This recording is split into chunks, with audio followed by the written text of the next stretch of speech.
Hi friends. Intermittent fasting 2 டேஸாக சொல்லிகிட்ருக்கேன். அதனால் use இருக்கா இல்லை அதனால் என்ன ரிசல்ட் வரும் அப்படிங்கிறத தெரிஞ்சுக்கலாமா?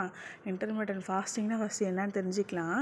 அது ஒன்றும் கிடையாது. ஒரு பர்டிகுலர் டைம் வரைக்கும் சாப்பிடுவோம், பர்டிகுலர் டைம் அப்புறம் ஃபாஸ்டிங்கில் இருப்போம். ஸோ இதனால் என்ன ஆகும்னா மெட்டாபாலிசம் நிறைய இன்க்ரீஸ் ஆகி கலோரிஸ் சீக்கிரம் பேர்ன் ஆகும், சீக்கிரம் வெயிட் லாஸ் ஆகும்.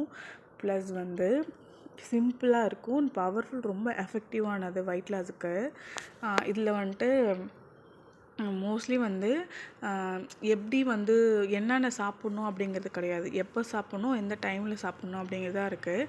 நான் ஃபாலோ பண்ணுறது 16:8 நான் ஃபாலோ பண்ணுறேன். 16 ஹவர்ஸ் ஃபாஸ்டிங்கில் இருக்கணும், 8 ஹவர்ஸ் சாப்பிட்ணும்.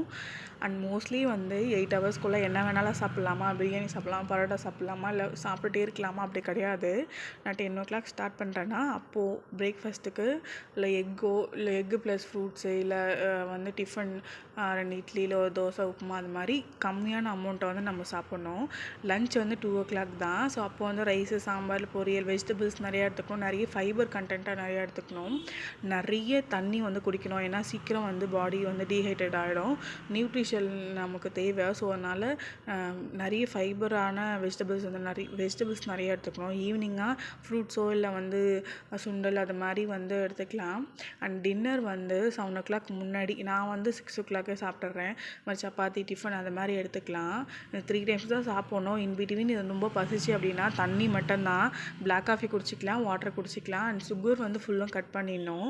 ப்ளஸ் இது கூடவே நம்ம என்ன ஆட் பண்ணோம் அப்படின்னா ஒர்க் அவுட் ப்ளஸ் வாக்கிங், இது ரெண்டுமே டயட் கூட சேர்ந்தால் மட்டும்தான் நம்மளோட வெயிட் கிராஜுவலாக அப்படியே போயிட்டுருக்கோம். இல்லைன்னா திடீர்னு ஏறும், திடீர்னு இறங்கும். ஸோ நம்ம ஒர்க் அவுட் மூலயமா தான் work out plus intermittent fasting இது இப்படி பண்ணோன்னா இப்போ ஒரு 15 kg குறைஞ்சிச்சுன்னா அது அப்படியே இருக்கும். ஏறும். இப்போ 2 கிலோ இல்லை 3 கிலோ தான் அப்படி ரொம்ப அதிகமாக ஏறாது. ஸோ இதை ஃபாலோ பண்ணுங்கள்.